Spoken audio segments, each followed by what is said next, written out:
Welcome friends. आज मैं आपके सामने इतिहास का एक बहुत ही खास टॉपिक लेकर आया हूँ। इतिहास सम्राट पृथ्वीराज चौहान।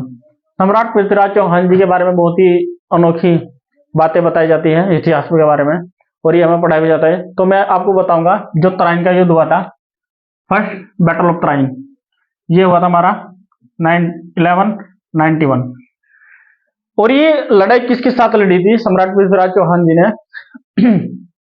जो मोहम्मद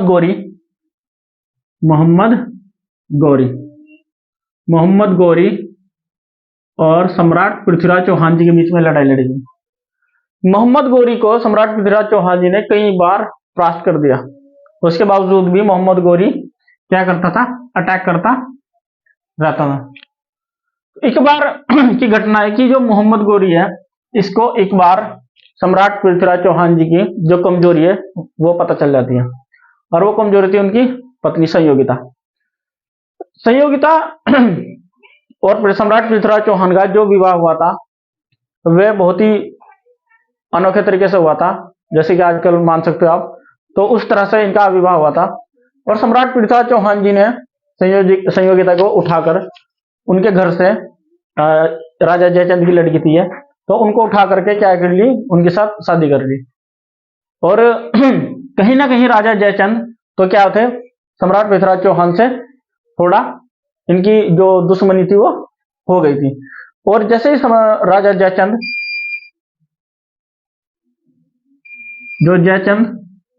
तो ये जो राजा जयचंद थे, तो इन्होंने किसके साथ मेल मिलाप कर लिया? मोहम्मद गौरी के। कि जिन दोनों का दुश्मन कौन था? सम्राट पृथ्वीराज चौहान। तो ये फर्स्ट बैटल ऑफ तराइन 1191 में हुई। पृथ्वीराज चौहान और मोहम्मद गौरी के बीच तो ये हुई। और इसमें जो लड़ाई हुई तो राजा जयचंद ने मोहम्मद गौरी का साथ दिया, और ये 1192 सेकेंड बैटल ऑफ तराइन हुई। और ये क्या हो गया, यहाँ पे पृथ्वीराज चौहान जी हार गए। पृथ्वीराज चौहान हार गए। ये बहुत ही दुख की बात थी। और सम्राट पृथ्वीराज चौहान जैसे ही हार गए इस लड़ाई में कुछ इतिहासकारों का कहना है कि सम्राट पृथ्वीराज चौहान जी को वहीं पे मोहम्मद गौरी द्वारा मार दिया गया था। लेकिन यदि मैं इसमें एक इंटरेस्टिंग बात बताऊं आपको, जो मोहम्मद गौरी है, इनको क्या कर लिया, बंदी बना लिया। और बंदी बनाने के बाद ये कहां गए? अपने मुल्क वापस लेके चले गए इनको, सम्राट पृथ्वीराज चौहान जी को। और वहां पर ले जाने के बाद में इनके एक दोस्त है, परम मित्र चंद्रबरदाई। जो सम्राट पृथ्वीराज चौहान जी है, तो इनके एक चंद्रबरदाई इनके दोस्त है। इन्होंने अपनी पृथ्वीराज रासो, इनके बहुत ही खास और बहुत ही प्रचलित जो रचना है पृथ्वीराज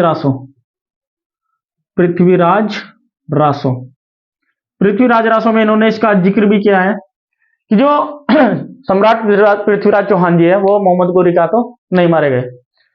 इन्होंने चंद्रबरदाई जी, जो इनके जो खास मित्र थे पृथ्वीराज चौहान जी के, इन्होंने इसमें बताया भी है कि जो चंद्रबरदाई जी और सम्राट पृथ्वीराज चौहान जी के बीच में जो फ्रेंडशिप थी, जब इनको बंदी बना के उनके मुल्क ले गया, मोहम्मद गौरी अपने मुल्क लेके गया, तो चंद्रबरदाई क्या गए, वहां पे चले गए। और वहां पे इनका भी मन नहीं लगा, और वहां पे जाने के बाद ये भी क्या हो गए, बंदी बन गए। वहां बंदी रहने के बाद में जो चंद्रबरदाई जी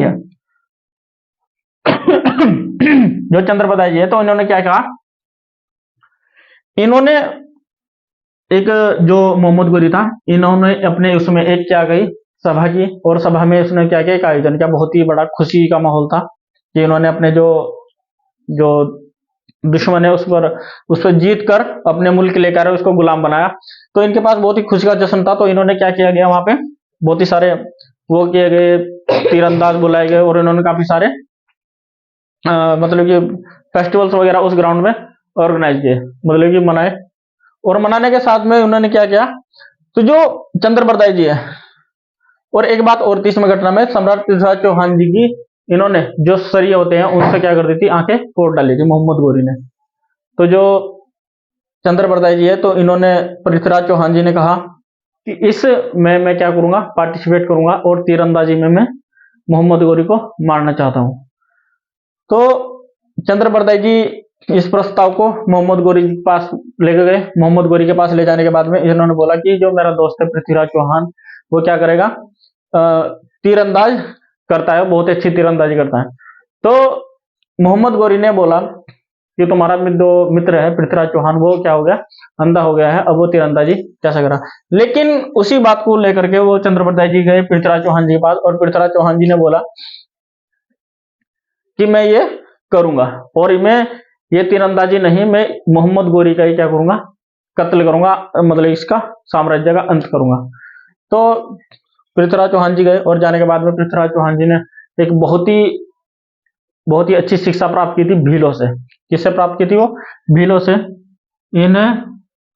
इन्होंने भीलों से क्या शिक्षा प्राप्त की थी, इन्होंने भीलों से, जो भील है एकलव्य के वंशज होते हैं, एकलव्य के वंशज भील कहलाते हैं, और भीलों से इन्होंने एक शिक्षा प्राप्त की थी जिसको बोलते हैं शब्दभेदी भान। शब्दभेदी भान,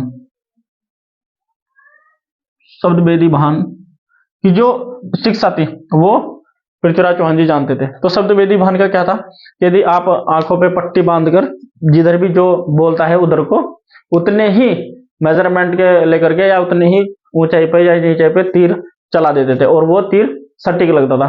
तो ये सम्राट पृथ्वीराज चौहान जी इसमें बहुत ही महारत हासिल थी इनको। तो इन्होंने क्या किया, चंद्रप्रदाय जी तो इनके साथ थे। तो जैसे ही इन्होंने बोला चंद्रप्रदाय जी ने, एक बहुत ही अच्छा श्लोक है, और वो श्लोक बहुत ही खास है आज के टाइम में भी, और हम बहुत ही गर्व के साथ इन्होंने बोला चंद्रप्रदाय जी ने कि 4 बास 24 गज अंगल अस्त प्रमाण, 4 बास 24 गज अंगल अस्त प्रमाण, और ता ऊपर सुल्तान है मक्चू को चौहान।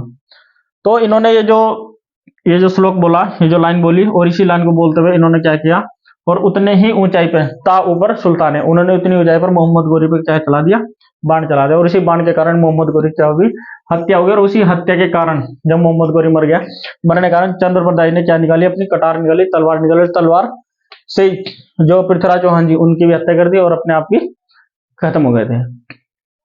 तो आई होप ये आपको बहुत ही पसंद आई होगी। Thank you. ये इतिहास से जुड़ी बहुत ही सच्ची घटना है। Okay, thank you.